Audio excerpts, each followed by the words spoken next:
मित्रों, आलस्य को मनुष्य का सबसे बड़ा शत्रु माना जाता है। एक आलसी इंसान जीवन में कभी भी सच्ची सफलता प्राप्त नहीं कर सकता। लेकिन क्या होगा अगर उस इंसान को अपनी जिम्मेदारियों का एहसास हो जाए और वह आलस को छोड़कर मेहनत की ओर बढ़े। आज की यह कहानी एक ऐसे ही युवक की है जो आलस्य की बुरी आदत को पीछे छोड़कर अपने जीवन में बड़ा बदलाव लाता है।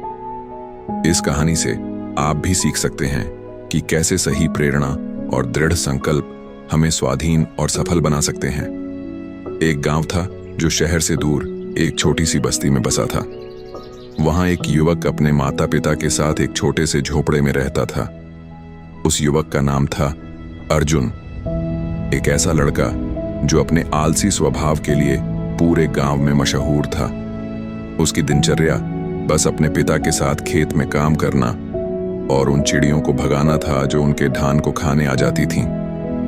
गांव के बाकी लोग जब खेतों में खड़े होकर चिड़ियों को भगाने के लिए डंडे या गुलेल का इस्तेमाल करते थे, तब अर्जुन ने सोचा, यह सब खड़े रहकर क्यों कर रहे हैं। उसने लकड़ी के खंभों पर पताकाएं बांधी और उन्हें रस्सियों से जोड़ दिया ताकि वह खुद आराम से खेत में लेटकर ही पक्षियों को डरा सके। यह देखकर उसके पिता थोड़े चिंतित रहते थे। उन्हें लगता था कि एक दिन अगर वे बीमार पड़ गए तो अर्जुन अकेले सारा काम नहीं संभाल पाएगा। लेकिन जैसा कि होता है, अर्जुन अपने तरीके से काम को पूरा कर लेता था, इसलिए उसके पिता कभी उससे ज्यादा नाराज नहीं होते थे। पर समय कब किसी का साथ देता है। एक दिन जब सूखे का मौसम चल रहा था और धान के खेतों को अधिक देखभाल की जरूरत थी, तभी उसके पिता बीमार पड़ गए।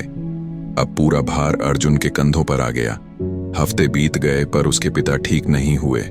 धीरे धीरे जो डर था वह सच हो गया। सूखे के कारण उनके खेत सूखने लगे। पानी की कमी से धान की फसल बर्बाद हो गई। अर्जुन अब पूरी तरह से हताश था।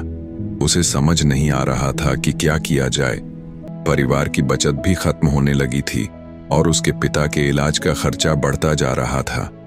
जो फसल उनकी उम्मीद थी वह अब खत्म हो चुकी थी। रात को तारे देखते हुए अर्जुन सोच में पड़ गया। मैं गांव का लड़का हूं। खेत में काम करना मेरे लिए मुश्किल नहीं होना चाहिए, पर मेरे आलस और मेहनत की कमी के कारण ही परिवार की एकमात्र उम्मीद चली गई।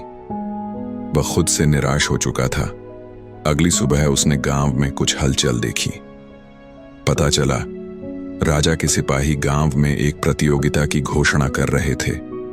यह प्रतियोगिता राजकुमार के जन्मदिन के उपलक्ष्य में थी और विजेता को सोने की एक संदूक मिलनी थी। जब अर्जुन ने सुना कि विजेता को सोना मिलेगा तो उसने बिना किसी के कहे प्रतियोगिता में हिस्सा लेने का फैसला किया। गांव के लोग हंसने लगे। क्या अर्जुन, यह आलसी लड़का क्या करेगा? लेकिन सिपाही ने उसे प्रतियोगिता की जानकारी दी जो 3 दिन बाद महल के पास होने वाली थी। अर्जुन के माता पिता को यकीन नहीं था कि वह कुछ कर पाएगा, पर उन्होंने उसे इजाजत दे दी और उसके लिए प्रार्थना की।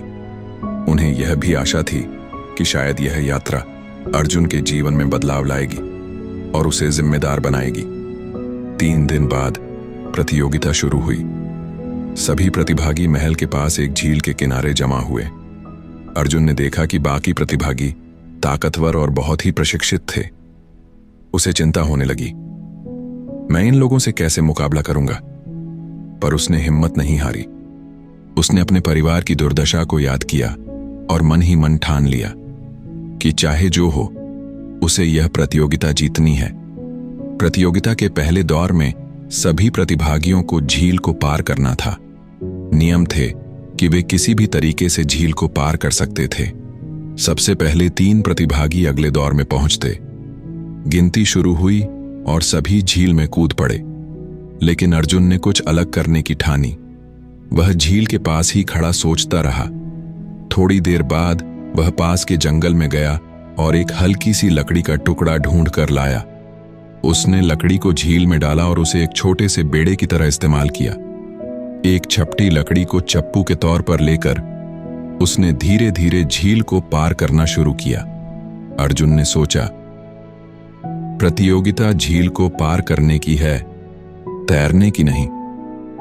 वह धीरे धीरे उन प्रतिभागियों को पीछे छोड़ता गया जो थकान से धीमे हो रहे थे। अंत में वह तीसरे स्थान पर रहा और अगले दौर के लिए चयनित हो गया।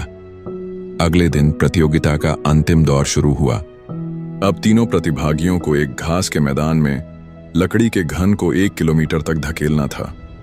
उनके पास कुछ उपकरण भी थे, पर वे सिर्फ एक उपकरण का इस्तेमाल कर सकते थे। गिनती शुरू होते ही बाकी प्रतिभागियों ने रस्सी और लीवर जैसे औजार उठा लिए, लेकिन अर्जुन वहीं बैठा सोचता रहा। फिर उसने कुछ ऐसा चुना जिसे देखकर भीड़ हतप्रभ हो गई। एक चाकू। बाकी सब लोग हैरान थे कि चाकू से वह कैसे लकड़ी के घन को धकेलेगा, लेकिन अर्जुन ने चतुराई दिखाई। उसने चाकू से लकड़ी को तराशना शुरू किया और कुछ ही घंटों में घन को एक गोले का आकार दे दिया। अब उसके लिए घन को धकेलना आसान हो गया था। उसने अपने परिवार की याद में सारी ताकत झोंक दी और अंत में सबसे पहले फिनिश लाइन पर पहुंचा। भीड़ हैरान थी। उन्होंने अर्जुन के जज्बे को सलाम किया। एक आलसी जो होशियारी से और कड़ी मेहनत से आगे बढ़ा, उसने प्रतियोगिता जीत ली थी। दोस्तों, अक्सर आलसी लोग बुद्धिमान होते हैं, लेकिन उनकी कमी यही होती है कि वे अपने आलस की वजह से अपनी काबिलियत का सही इस्तेमाल नहीं कर पाते हैं। इस कहानी में हमने देखा कि जब एक आलसी व्यक्ति के सामने कोई बड़ा लक्ष्य आता है तो वह अपने अंदर छुपी ताकत और बुद्धि को बाहर लाता है। तो अगर आपको भी आलस आता है तो एक बड़ा लक्ष्य तय कीजिए, अपनी माँ की दुआओं का मान रखिए, अपने पिता की मेहनत का सम्मान कीजिए और अपने जीवन में वो कारण ढूंढिए जो आपको हर रोज उठने और मेहनत करने के लिए प्रेरित करें। अगर आपको यह कहानी पसंद आई हो तो इस वीडियो को लाइक और कमेंट जरूर करें। अगले प्रेरणादायक किस्से के लिए हमारे साथ बने रहे। धन्यवाद।